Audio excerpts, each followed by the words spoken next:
Peace. We all long for it. Deep, abiding peace of heart. And yet, how often do we feel restless, anxious, unsettled? According to the Imitation of Christ, one of the most enduring spiritual guides ever written, the answer is simple, yet piercing. We don't have peace because we are too concerned with what doesn't belong to us. We should enjoy much peace, it says, if we did not concern ourselves with what others say and do. How much of our unrest comes from comparing, competing, and constantly scanning the world for things to react to? We worry about others' opinions, get lost in news feeds, or grow obsessed with things outside our control. And what happens? Our hearts grow cluttered, our minds distracted. We lose our center.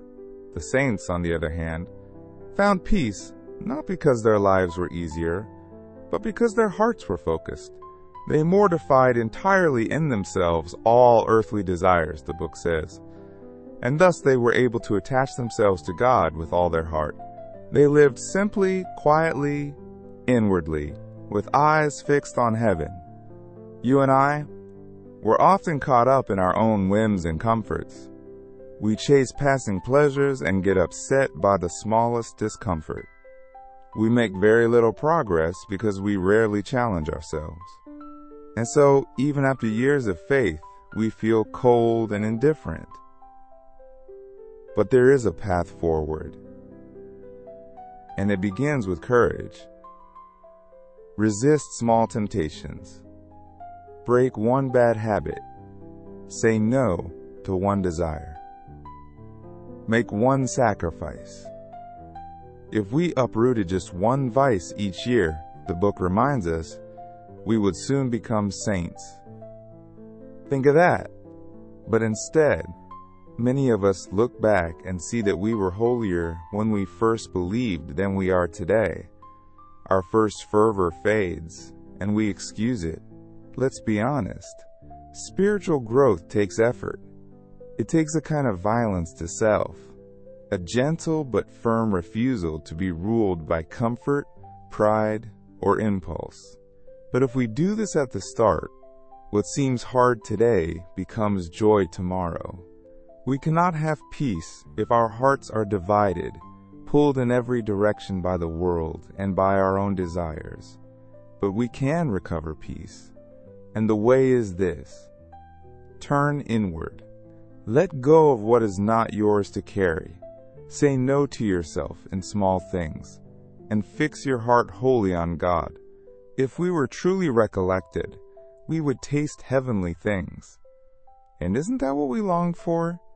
Peace not as the world gives, but peace that cannot be taken away. So today, let us lay the axe to the root. Start with one vice. Fight the small battles with the help of grace, and let peace begin to return. Amen. Because peace is not found by changing our circumstances. It is found by changing our hearts. Ask the Mother of God to come to your aid. Ask our Lord Jesus Christ to bear the cross with us, to accept our free will so we will do only what He will. And as Thomas à Kempis outlined, if we did a little violence to ourselves at the start, we should afterwards be able to do all things with ease and joy. It is hard to break old habits, but harder still to go against our will. We should not overcome small, trifling things. How will you overcome the more difficult? Resist temptations in the beginning, and unlearn the evil habit, lest perhaps, little by little, it lead to a more evil one.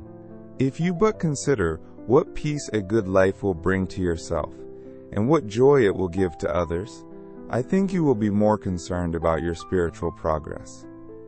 Thank you, and God bless you.